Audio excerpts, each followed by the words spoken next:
Zikir itu tiga. Hati berzikir, mulut menyebut, pikiran sadar. Hati ingat, mulut menyebut. Tapi kan tak selamanya mulut bisa menyebut. Iyalah sekarang kita mulut bisa menyebut subhanallah, subhanallah, alhamdulillah, alhamdulillah, Allahu akbar. Yang kerja di kantor, besok hari Senin pagi masuk kantor, kantor wali kota, kantor bupati, kantor gubernur. Kau kerja di mana? Disduk Capil, Dinas Kependudukan dan Catatan Sipil. Mentang-mentang udah berzikir, habis pengajian Allah dikenang, hati pun tenang, habis zikir subhanallah, subhanallah. Datang orang urusan, gimana urusan surat lahir anak saya Pak? Subhanallah, subhanallah, subhanallah. Nah, bisa. Pejabat-pejabat yang sedang ngasih kata sambutan, jadi zikir ada yang lisan, tapi ada yang paling dahsyat, yang tak bisa didengar oleh malaikat, yang tahu hanya Allah Subhanahu wa ta'ala. Itulah dia zikir yang tak putus di dalam hati. Doakan supaya yang ceramah ini, yang ngomong ini, zikirnya tak putus. Bercakap ini mudah, tapi berzikir ini macam meniti pematang tanah liat di tengah sawah. Ini padi, ini padi. Antara kebun padi ini, di tengah ini ada tanah liat, tempat orang meniti, namanya pematang. Itu waktu memikul padi itu kan licin itu, kadang-kadang terpeleset jatuh naik balik, kadang-kadang terpeleset jatuh naik balik. Begitulah berzikir nih, terpeleset. Itu makanya kita semuanya ada zikirnya. Menengok muka di cermin, Allahumma kama hassanta khalqi fahassin khuluqi. Menengok makanan, Allahumma barik lana fima razaqtana wa qina azabannar. Mau tidur, bismika Allahumma ahya wa amut. Bangun tidur, alhamdulillahilladzi ahyana ba'dama amatana wa ilaihin nusyur. Keluar rumah, bismillahi tawakkaltu 'alallah wa atasamtu billah, la haula wala quwata illa billah. Saya Pak Ustadz udah banyaklah dengar pengajian. Ustadz ini mengatakan zikir yang paling bagus, subhanallah wa bihamdihi subhanallahil azim. Ustadz ini mengatakan zikir yang paling bagus, la ilaha illallah. Habib ini mengatakan zikir yang paling bagus, solawat, solawat, solawat. Terus mana yang kau amalkan? Itulah Pak Ustadz, satu pun belum. Subhanallah bagus, alhamdulillah bagus, Allahu akbar bagus, la ilaha illallah bagus, la haula wala quwata illa billah bagus, astaghfirullah bagus, Allahumma sholli ala sayyidina Muhammad bagus. Amalkan, mana yang paling cocok, rasa tenang, teruskan. Kalau Ustadz sendiri di antara zikir-zikir yang banyak ini, mana yang Ustadz amalkan? Kata guru saya, namanya Syekh Umar Al-Ma'ruf Ali Abdul Somad, kau ku kasih amalan 3. Yang pertama istighfar. Astaghfirullahaladzim, astaghfirullahaladzim, astaghfirullahaladzim, astaghfirullahaladzim, astaghfirullahaladzim, astaghfirullahaladzim. Habis istighfar, salawat. Allahumma salli ala Sayyidina Muhammad wa ala ali Sayyidina Muhammad. Allahumma salli ala Sayyidina Muhammad wa ala ali Sayyidina Muhammad. Allahumma salli ala Sayyidina Muhammad wa ala ali Sayyidina Muhammad. Yang ketiga, afdhalu dzikri fa'lam annahu la ilaha illallah, la ilaha illallah. Berapa Pak Ustadz? Mulai dulu 100. Setelah 100, 200, naik 300, naik 1000, sampai akhirnya kita tenggelam dalam zikir itu. Terasa nikmatnya, terasa manisnya. Kalau tak dicoba tidak tahu. Bertamu kita ke rumah orang, dikasihnya kita minum kopi, dituangkannya kopi, kopinya sama, airnya sama, gelasnya sama, ceretnya sama, dituang di menit yang sama. Kopinya mampir ke bibir dia, ke bibir kita juga. Dia minum, kita minum, kita seruput, dia pun seruput. Begitu masuk ke mulut, dia senyum, kita kecut. Kenapa beda? Karena dia sudah merasakan manisnya. Tapi saya sampai sehari ini belum lagi bisa merasakan manisnya. Saya pernah disuguhkan kopi yang sudah menang lomba musabakoh kopi internasional di kantor gubernur Jawa Barat. Ustaz Abdul Somad, ahlan, ahlan, ahlan. Kata Kang Aher di peluknya saya, alhamdulillah, silakan duduk. Ustaz, ini bijinya pilihan.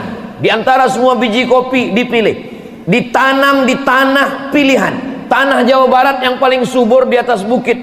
Diukur berapa temperatur udaranya, ditanam. Setelah dia tumbuh, ditunggu matang, ini bijinya, diadakan lomba musabaqah kopi sedunia. Inilah nomor 1. Saya pun penasaran. Boleh saya coba, Kang? Sudah kami siapkan. Boleh dibungkus? Nanti, kata dia. Wah, diaduknya lah. Saya bilang, tak pakai gula, Kang. Kalau minum kopi pakai gula, itu bukan minum kopi, itu minum air gula pakai kopi.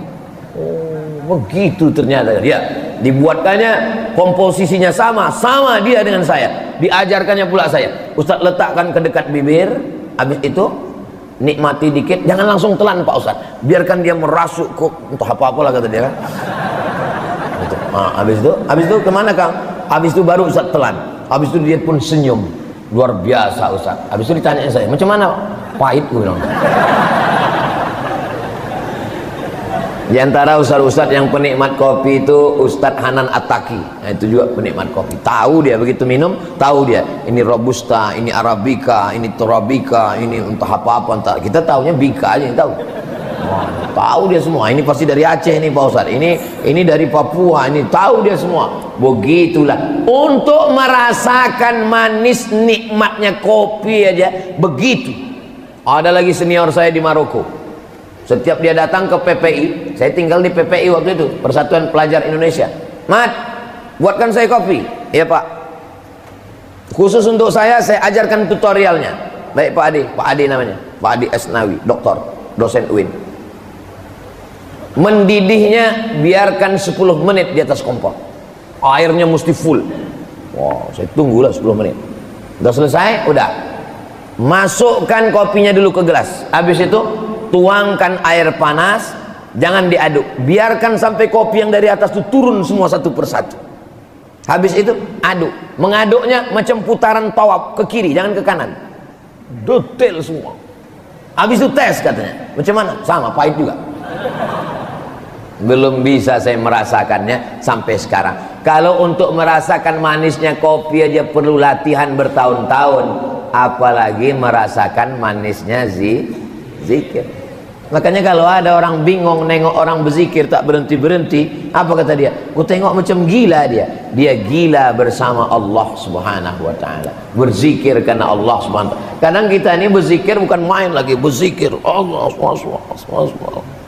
Rupanya kamera hidup untuk konten. Begitu agak 5 menit tengok udah berapa like. Zikirnya bukan karena Allah SWT. Makanya sebelum berzikir itu, berzikir bukan karena mau kebal, berzikir bukan karena mau berjalan di atas air, berzikir bukan karena mau dapat wangsit, berzikir hanya mencari ridha Allah Subhanahu wa ta'ala. Apa yang sering kita sebut, apa yang sering kita ingat, apa yang sering kita zikirkan, itulah yang akan datang nanti waktu kita mau sakaratul maut. Makanya kita banyak zikir supaya mudah. La ilaha illallah. Afdalu zikri fa'lam annahu la ilaha illallah. La ilaha illallah. La ilaha illallah. La ilaha illallah. Kenapa orang berzikir itu kepalanya bergoyang Pak Ustadz? Kau tadi berzikir, ku tengok kepala kau goyang. Ya, kenapa kau goyang? Ku tengok yang kanan bergoyang, kiri goyang, aku goyang pula. Itu bukan asal goyang. Itu ada metode caranya. Cara itu bahasa Arabnya thariqah. Kebetulan nama imamnya Imam Bahauddin Naqsyabandi, maka disebut dengan thariqah Naqsyabandi. Ditarik dari bawah, la ke atas, la ilah, baru ke kanan, la ilaha, baru dipukulkan ke jantung, illallah, la ilaha illallah. Tapi saya belum mengambil baiatnya Pak Ustaz. Tak usah goyang, selalu aja la ilaha illallah, la ilaha illallah. Bisa. Kenapa zikir itu mesti kuat? Kata Imam Abdul Wahab Asy-Sya'rani, zikir itu kuat, bergetar dari ujung rambut sampai ke ujung kaki, supaya telinga mendengar, masuk ke otak, masuk ke jantung, masuk ke sumsum. Itulah maka zikir itu kuat. La ilaha illallah, la ilaha illallah. Makanya meruqyah orang yang kerasukan jin itu memang zikir kuat. Mana ada orang meruqyah la ilaha illallah, Kata jin, kau serius apa tidak nih? Kalau kau serius aku cabut gitu.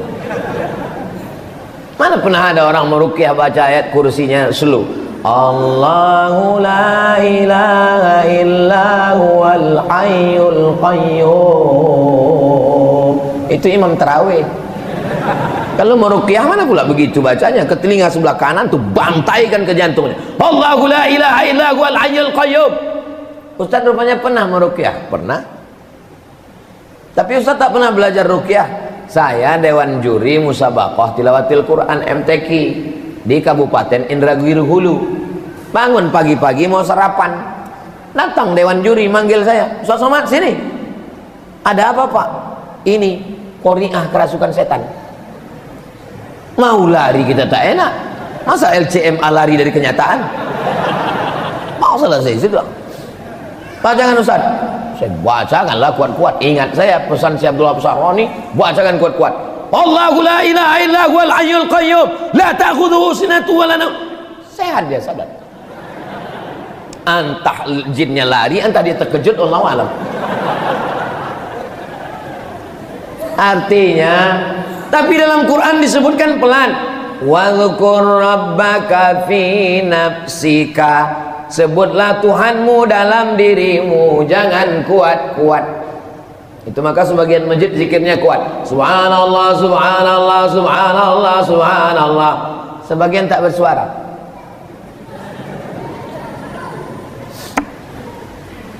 Tapi jelas ayatnya. Wazkur rabbaka fi nafsika. Sebutlah Tuhanmu dalam dirimu, jangan kuat-kuat. Syekh Jalaluddin Abdurrahman As-Suyuti memberi 3 jawaban. Nama kitabnya Al-Hawi lil Fatawi.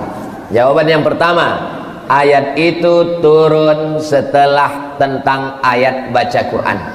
Wa idza quri'al Quran, kalau ada orang baca Quran, fastami'u lahu, dengar baik-baik, wa ansitu, diam, la'allakum turhamun, mudah-mudahan kamu dapat rahmat. Wadhkur rabbaka fi nafsika, kalau ada orang baca Quran, berzikirlah engkau dalam dirimu, jangan kuat-kuat. Itu maksud ayat itu, kata Imam As-Suyuti. Berikut ini mari kita dengarkan pembacaan ayat suci Al-Quran oleh qori internasional dari Batam. A'udzubillahi minasyaitonirrajim. Tiba-tiba ada orang di depan itu, la ilaha illallah.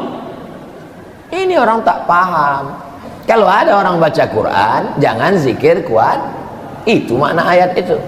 Makna yang kedua, wazkur rabbaka fi nafsika, sebutlah Tuhanmu dalam dirimu, jangan kuat-kuat. Ayat itu turunnya di Makkah.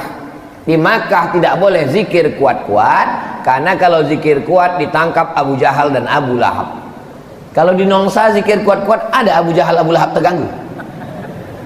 Ada Pak Ustadz, beberapa toa yang dipasang di atas menara disuruh copot karena tetangga tak tahan, berarti setan. Marah dia Pak Ustadz, memang betul setan berarti. 3, wazkur rabbaka, ka di situ khitabnya kepada Nabi Muhammad SAW. Wazkur rabbaka, wahai Muhammad SAW, berzikirlah engkau dalam hatimu, pelan, jangan kuat. Kenapa Nabi tak perlu kuat? Karena Nabi sudah selamat dari bisikan syaitan. Baca kitab Al-Hawi lil Fatawi. Tapi kalau kawan kita zikirnya pelan, jangan pula kita panas-panasi dia mau kuat. Udah tahu kita kawan kita ini suka zikir yang pelan, lalu kita mau samping dia, la ilaha illallah. Itu nyari kelahi, itu namanya, bukan mencari ridho Allah SWT. Saling menghormati. Bangun malam sebelum ikut acara pejuang subuh Nongsa, mandi bersih, karena dengan mandi bersih itu harum wangi, berdatangan malaikat rahmat menolong hati kita untuk kuat. Bisa rupanya malaikat itu turun ke hati kita, ya. Innalladzina qalu rabbuna Allah, Allah, Allah, thumma istaqamu, istiqamah, tatanazzalu alaihimul malaikah, turun malaikat. Diturunkan Allah malaikat untuk menanamkan keyakinan ke dalam hati. Tidak ada yang bisa menenangkan hati ini kecuali zikir. Ustaz Somad, kemarin kami tengok bawa motor dari Pekanbaru ke Payakumbuh, ya, kencang Pak Ustaz. tak kencang tapi laju lah. Jadi selama naik motor itu apa yang ada di pikiran Ustaz? Zikir. Tak boleh putus zikir. Kalau mati kita tiba-tiba mendadak, na'udzubillah, mati dalam keadaan zikir tak putus. Orang yang koma di ruang ICU, di rumah sakit, mudah dia sakaratul maut kalau orang itu berzikir. Dibisikkan ke telinga sebelah kanan, la ilaha illallah.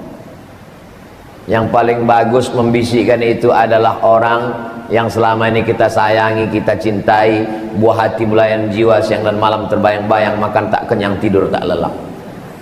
Kalian carilah istri solihah. Mudah-mudahan adik-adik semua mendapatkan istri yang solihah.